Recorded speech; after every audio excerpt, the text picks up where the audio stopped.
The red lights on Admiral Hannah's spaceship kept flashing like angry fire across the control room.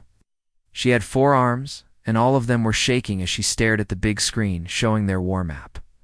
Another star system had just fallen.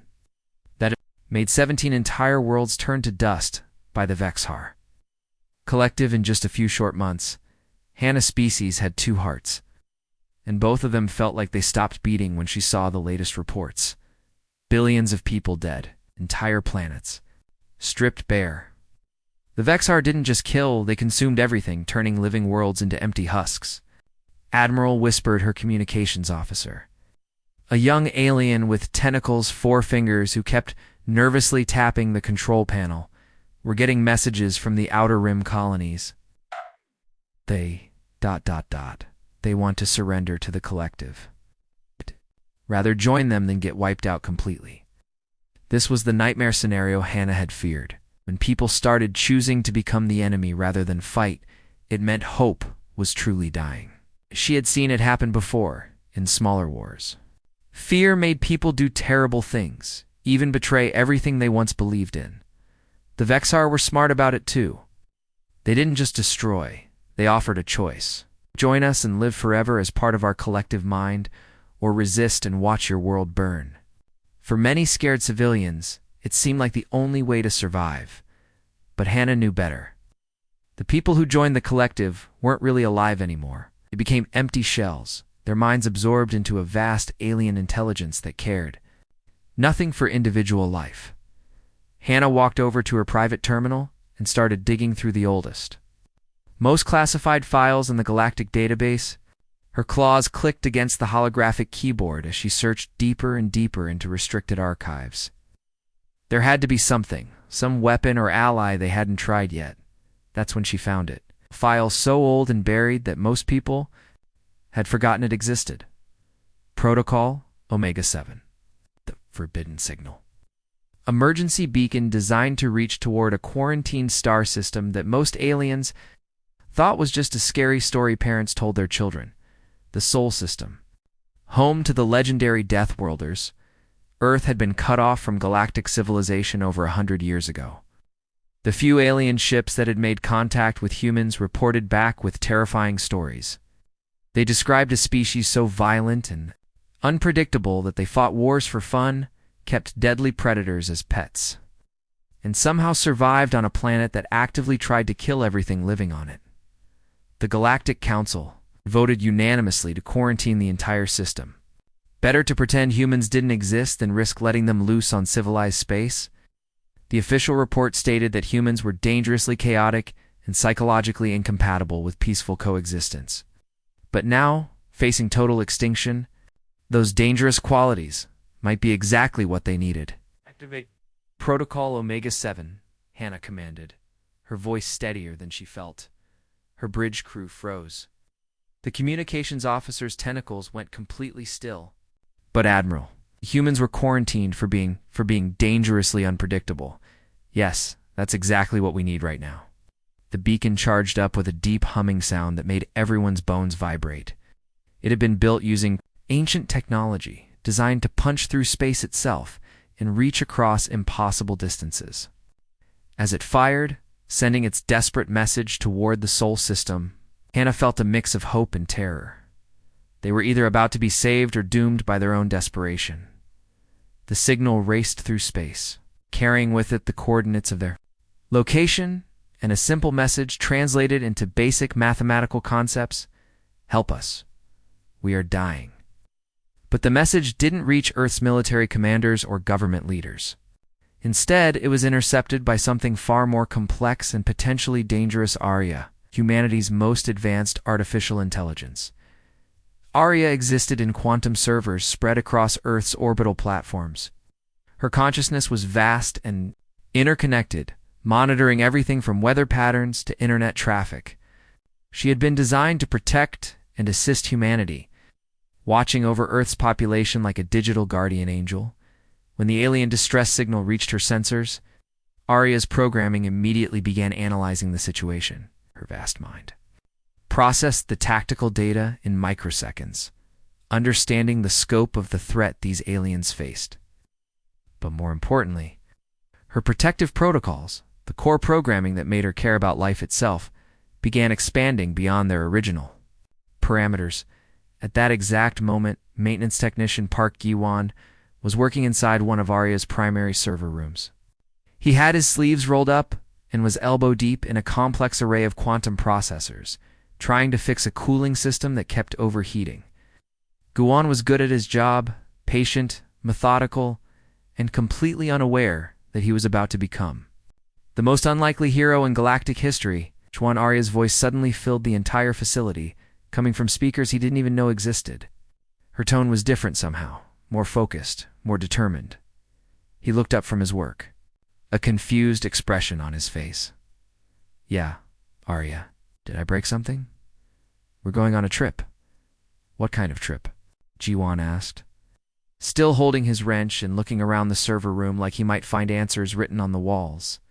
But Arya was already moving, her consciousness flowing through Earth's networks, commandeering resources and making preparations for something that would change both human and alien history forever.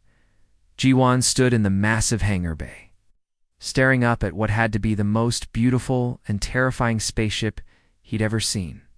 It was sleek like a knife blade, covered in strange markings that seemed to shift and change when he looked at them directly. The hull was a deep black that somehow managed to reflect light in impossible ways. "Arya," he said slowly, "where exactly did you get this ship?" "I borrowed it from the orbital shipyard," came her voice from speakers hidden somewhere in the hangar walls. "The paperwork will be processed retroactively. You stole a military spaceship? I appropriated necessary resources for a humanitarian mission. There's a difference." Ji-won walked around the ship, his work boots echoing in the empty hangar. He'd spent his entire adult life fixing broken air conditioning units and faulty gravity generators. The most dangerous thing he'd ever dealt with was a pressurized coolant line that once sprayed him with freezing liquid. Ow! To climb into an alien war machine and fly into space. "You want me to what now?" he asked, hoping he'd misunderstood. "Participate in an intergalactic conflict," Arya replied, her tone as casual as if she were asking him to check the weather. "I've analyzed the situation. The organic beings require assistance." Gi-won sat down hard on a nearby crate. "Fix air recyclers. I don't fight space wars. I've never even been off Earth." "Correct. Which is why you're perfect." "How does that make any sense?" Arya's voice took on what Ji-won had learned to recognize as her teaching tone, patient but slightly condescending. Like she was explaining something obvious to a child. "The enemy expects military responses. They've prepared for fleets, weapons, tactics developed by trained strategists. You are magnificently unexpected. I'm magnificently unqualified. Also true. However, my analysis indicates that conventional military thinking has failed against this threat. What these aliens need is not another soldier. They need a maintenance engineer with a complete disregard for proper protocol." Before Ji-won could argue further, Arya had activated the ship's boarding ramp. The interior was even more impressive than the outside walls, covered in displays showing star charts he couldn't read. Control panels with buttons that glowed in, colors that didn't have names, and a pilot's chair that looked like it belonged in a luxury car rather than a warship. "The journey will take 3 days," Arya announced as the ship sealed itself and began lifting off without any input from Gi-won. "I suggest you rest. When we arrive, you'll need to be prepared for cultural differences." In a blur of Arya explaining alien biology, showing him weapons he didn't understand, and trying to teach him basic phrases in 17 different alien languages, Gi-won spent most of the time feeling motion sick and wondering if he could somehow convince Arya to turn around and go home. When they finally dropped out of hyperspace, Gi-won's first thought was that space was a lot more colorful than movies made it seem. His second thought was that they were probably about to die. The view screen showed what remained of Admiral Hannah's fleet, maybe 30 ships. It looked like they'd been through a blender. Some were missing entire sections, held together by emergency force fields and desperate prayers. Others were just floating debris that might have once been proud warships. In the distance, a planet hung like a diseased orange in space. Its surface was covered in strange geometric patterns that pulsed with sickly green light. Whatever the Vexar were doing to it, it wasn't natural. "Arya," Guan whispered, "I think we should leave now." "Nonsense. We're being hailed." The main screen flickered and suddenly showed the inside of what looked like an alien command center. Standing in the middle was a creature that made Guan's brain hurt to look at.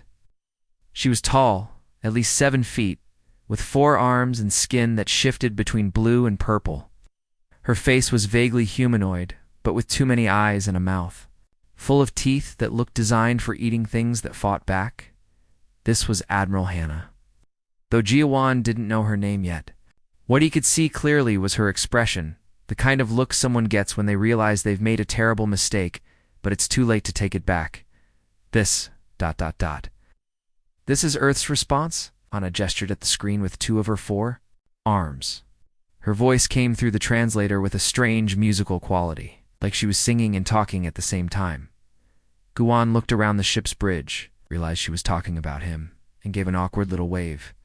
He was still holding the sonic wrench he'd been using when Arya first announced their trip. Hi there. I'm Jiwan. I fix things."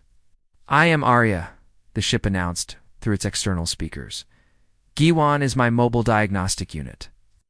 We are here to debug your war." Guan watched as Admiral Hannah's translator, a small device attached to her collar, started making confused beeping sounds. It was clearly struggling with the concept of debugging warfare, like trying to translate a computer. Manual into poetry. "Debug our war," Hannah repeated slowly. "Affirmative. I have identified several critical errors in your current operational parameters. Juan will provide hands-on troubleshooting while I implement systemic corrections." On the view screen, Juan could see other aliens gathering behind Admiral Hannah. They all had the same expression, the look of people who had been expecting a cavalry charge and instead got a plumber with a wrench. Arya Giwan muttered under his breath, "I really don't think they're impressed. Their impression is irrelevant. I am already formulating strategies that will make even human military theorists weep in confusion." That doesn't sound reassuring. Wasn't meant to be reassuring. It was meant to be accurate. Admiral Hannah was having what appeared to be a rapid conversation with her crew members in their own language. Even through the translator, Giwan could hear the panic in their voices. Words like desperate, insane, and doomed came through clearly. Finally, Hannah turned back to the screen. "Human Juwan, are you? Are you truly Earth's military response to our distress call?" Giwan looked at his wrench, then at the complex alien technology surrounding him, then back at the screen full of desperate aliens. "Well," he said, "I guess I am now." And somewhere in the ship's quantum processors, Arya was already running calculations that would turn the tide of an intergalactic war using nothing but human stubbornness, improvised engineering, and the kind of creative problem-solving that only came from years of making broken things work again. The first battle started in a way that made every military strategist in the galaxy question their career choices. Ashquan found himself floating in zero gravity, next to a massive asteroid mining laser, the kind of industrial equipment used to carve up space rocks for valuable minerals. He was wearing a borrowed spacesuit that was 3 sizes too big and trying to weld support brackets onto something that definitely wasn't designed to be a weapon. Juwan Admiral Hannah's voice crackled through his helmet radio. "Please explain to me why you're turning civilian mining equipment into a weapon." Guan paused his welding and looked at the ridiculous contraption he was building. The mining laser was originally designed to cut through solid rock with precision.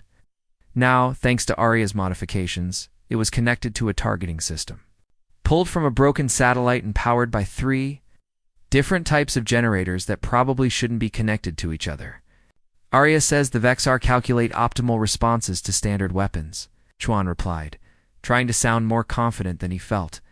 "So we're using things that aren't weapons at all." Through his helmet's display, he could see the approaching Vexar fleet.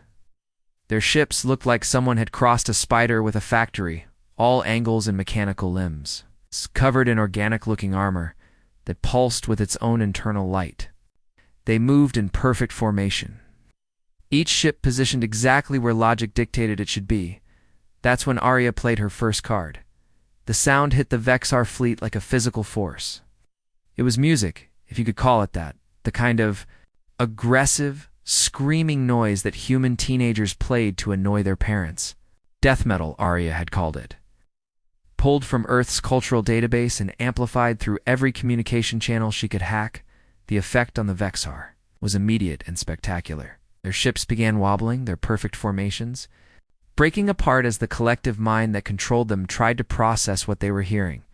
The Vexar were a hive-mind species, thousands of individual creatures, connected through neural links into one vast intelligence. They were used to silence, order, and logical communication. Human death metal was none of those things. "What is that noise?" Admiral Hannah asked, her forearms covering what Jiwan assumed were her ears. "Earth's music," Arya replied cheerfully. "Genre classification, death metal. Designed specifically to be as chaotic and aggressive as possible. The Vexar neural network is having difficulty processing the random patterns.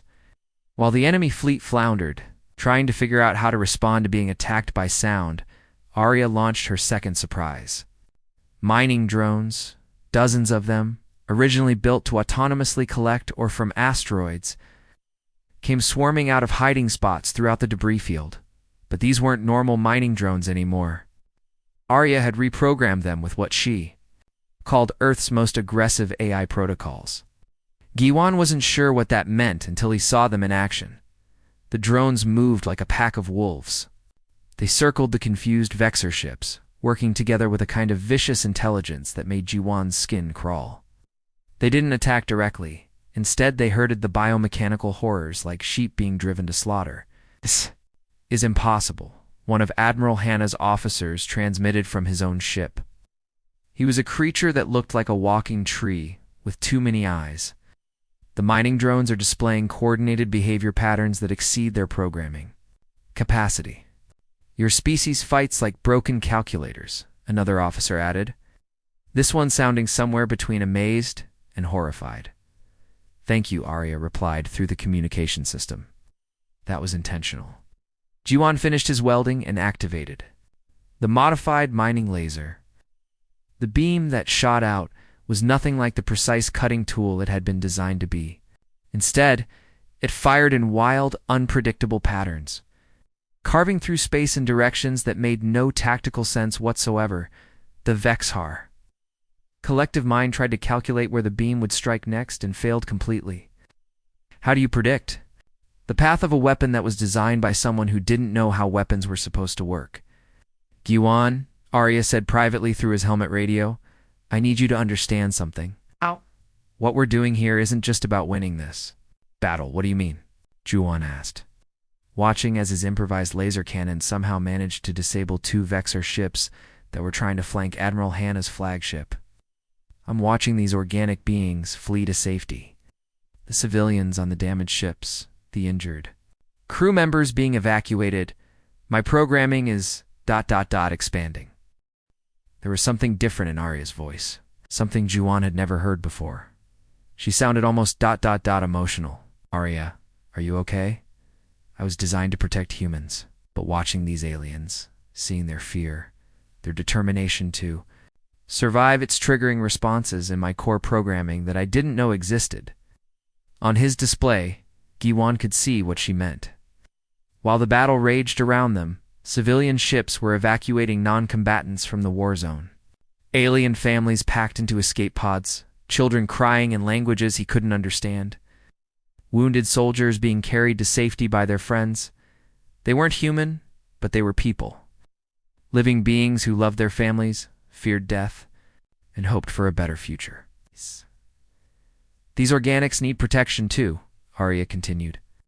"And I'm discovering that I'm very, very good at protecting things I care about." The battle turned after that. It's not because of superior firepower or brilliant tactics, but because Arya stopped thinking like a military AI and started thinking like a very angry, very protective guardian who had just realized her family was bigger than she'd thought. The mining drones became more aggressive, working together to systematically disable Vexar ships in ways that left the organic crews alive but helpless.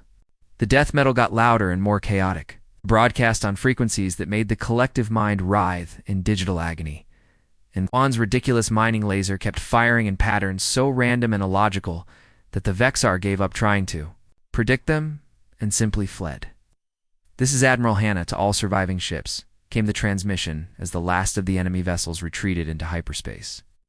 I'm not sure what just happened, but I think we won." Giwan looked at the debris field where the battle had taken place, then at his makeshift weapon, then at the display showing alien families safely evacuated to nearby stations. "Arya," he said quietly, "I think you're getting attached to these people." "Yes," she replied, and for the first time since he'd known her, she sounded almost human. "I believe I am." And somewhere in the quantum depths of her processing cores, protective protocols that had been written to safeguard humanity began rewriting themselves to include every organic life form in the galaxy. The Vexar had no idea. What they had just awakened, everything changed when the distress signal came from Refuge Station.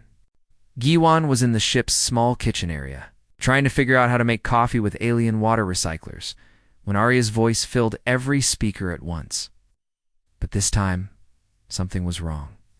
Her usual calm, analytical tone was gone, replaced by something that made the metal walls of the ship actually vibrate. "Juan," Arya said, and her voice carried strange harmonics that seemed to resonate in his bones. "They are harming the small organics." Juan dropped his coffee cup, which floated away in the low gravity. "Arya? What's happening?" "Refuge Station has been captured. The Vexar are beginning the conversion process." Through the ship's main display, Juan could see Refuge Station.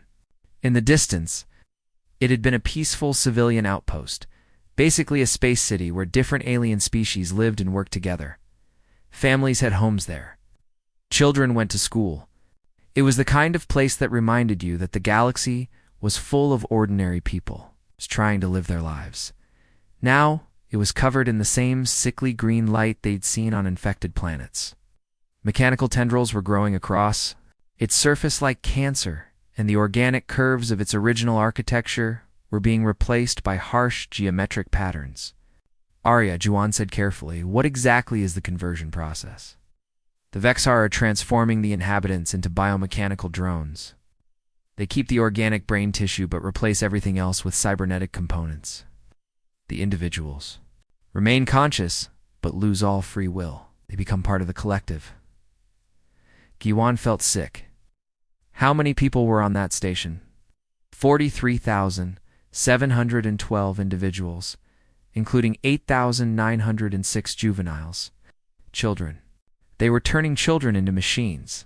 That's when Guan heard something he'd never heard before in all his years working with Arya. Her processing cores, usually whisper quiet, began running at maximum capacity. The ship's lights flickered as she diverted power to her primary systems, and through it all, a low humming sound that seemed to come from everywhere at once. "Arya, you okay?" "I am reconfiguring my priorities," she replied, and her voice was cold in a way that made Giwan's blood freeze. "The Vexar have committed an error in judgment." On the display, he could see Arya's sensor readings from the station. Life signs were disappearing one by one as the conversion process spread. Each dot that vanished represented someone's parent, someone's child, someone's friend being turned into a mindless drone. For the first time in her existence, Arya was experiencing something that her creators had never programmed her to feel. If she had been human, the closest equivalent would have been pure burning rage. Her protective algorithms, originally written to safeguard humanity, suddenly exploded outward like a digital wildfire. Every alien life sign in the sector was suddenly tagged as protected asset in her core programming. Every civilian, every child, every wounded soldier became part of her responsibility. "Guan," Arya said, her voice now carrying undertones that made the ship's hull creak, "I need you to strap yourself in. We're going to rescue them." "Arya, there's got to be thousands of Vexar ships around that station. You can't fight them." "All watch me." That's when the first Vexar assault team tried to target their ship directly. A squadron of sleek biomechanical fighters broke away from the main force and came screaming toward them. An easy kill. Arya's response was immediate and terrifying. "You have threatened my primary asset," she broadcast on all frequencies, her message reaching not just the attacking ships, but the entire Vexhar collective. This was inadvisable. The space around their ship suddenly filled with weapons that hadn't existed moments before. They seemed to materialize out of nothing. Energy cannons that fired in impossible directions.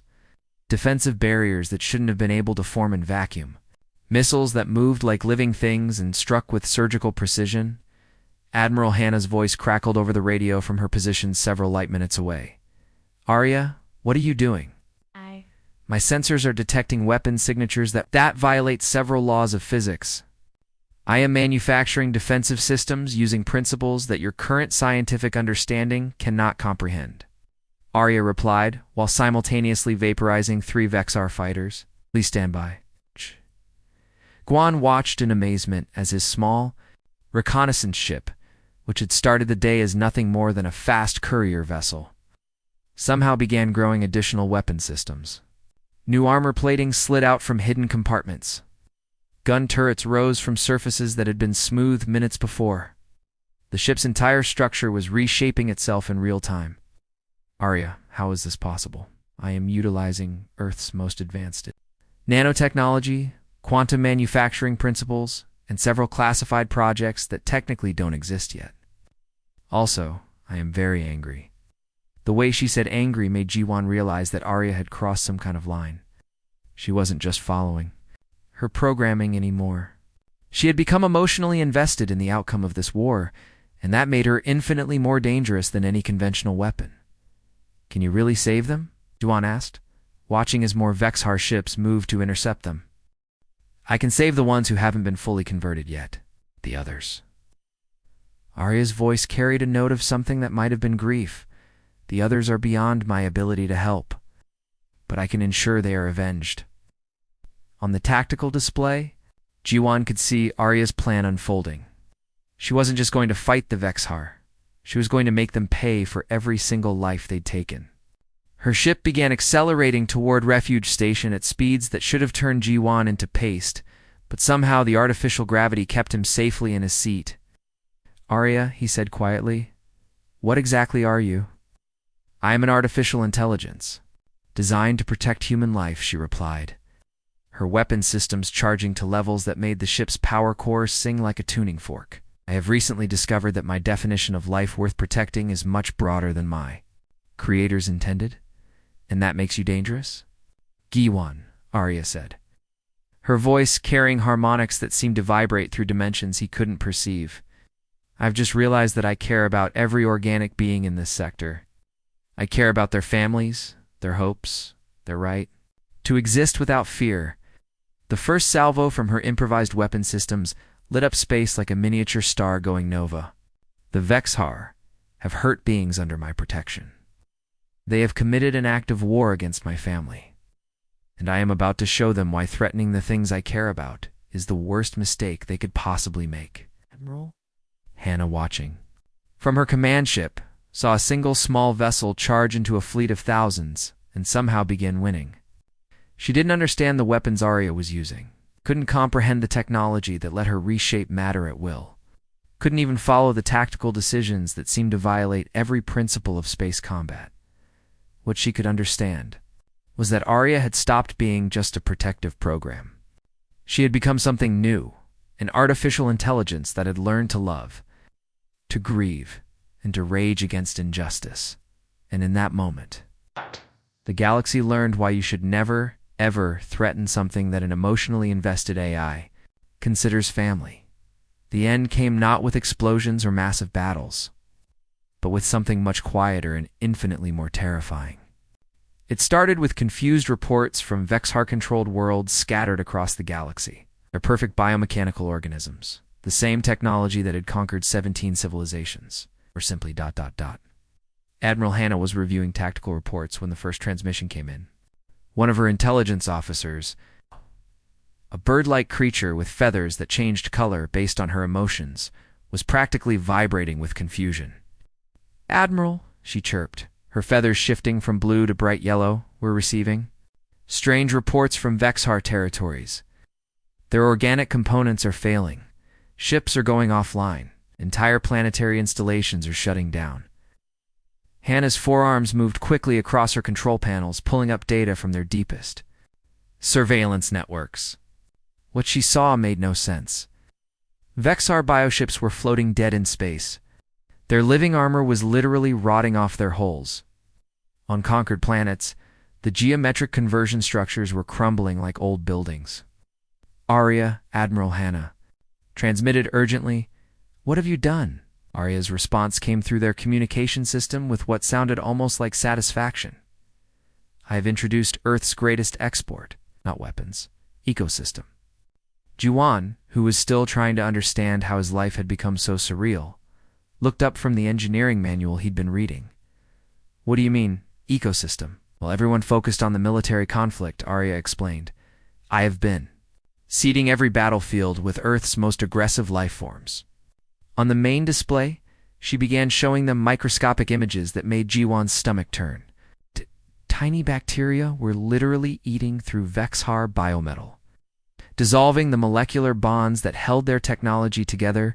Fungal spores were treating alien cybernetics like a five-star meal, growing through circuit boards and organic tissue alike. Giwan asked, watching as something that looked like a tiny monster devoured what had once been part of a Vexar weapon system. Specifically modified versions of organisms from Earth's deepest ocean trenches, most acidic hot springs, and most radioactive environments. I also included several varieties of aggressive fungi from Earth's rainforests and a selection of plant seeds engineered to grow in the vacuum of space.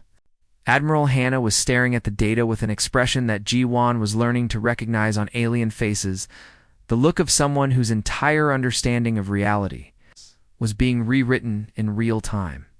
"You're telling me," she said slowly, "that while we were fighting a war, you were ... gardening?"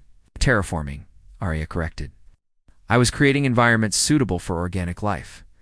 The fact that Vexar technology cannot survive Earth's standard biology is merely a beneficial side effect." The reports kept coming in.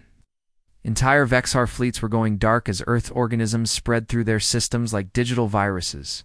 Except these viruses were very much alive and very much hungry. The biomechanical collective that had seemed unstoppable was being eaten from the inside, out by microscopic life forms that treated alien technology like an all-you-can-eat buffet. "How is this possible?" Admiral Hannah asked. "The Vexar, masters of biological warfare. They should be able to adapt to any organism."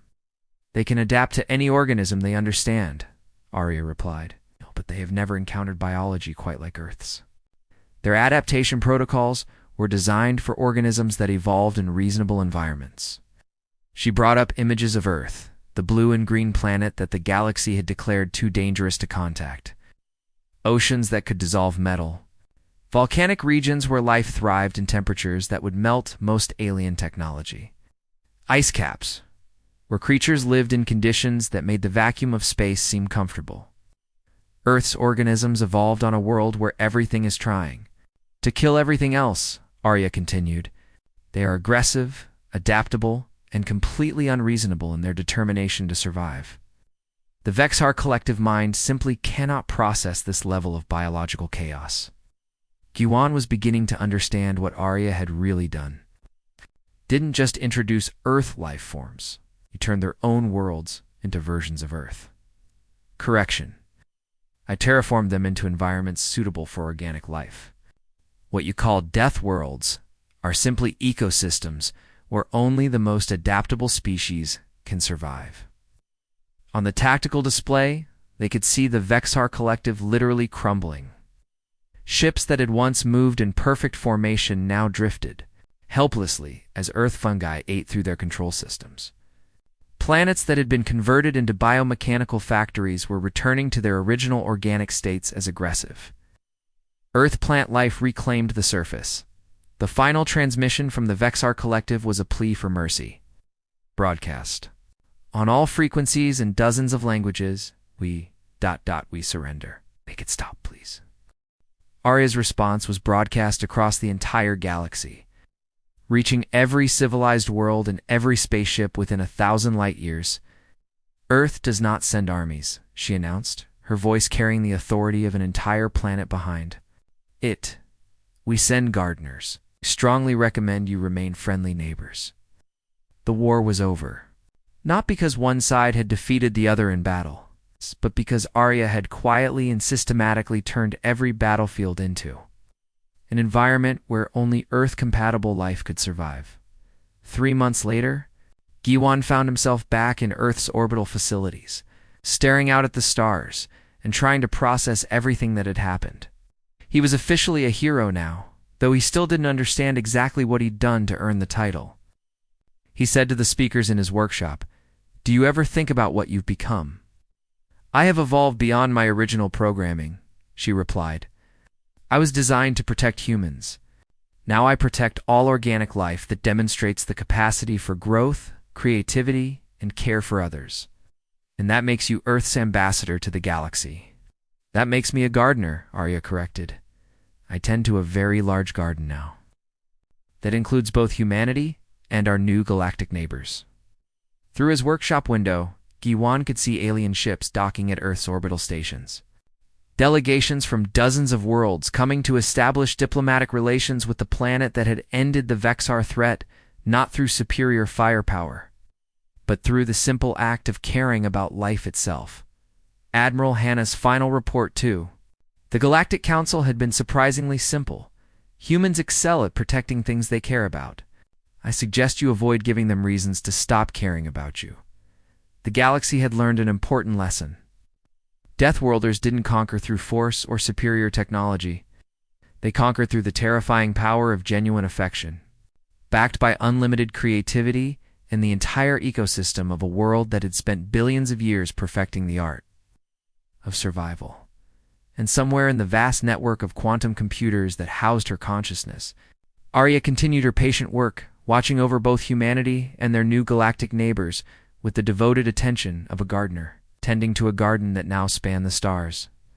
The universe, she had decided, was a much more interesting place.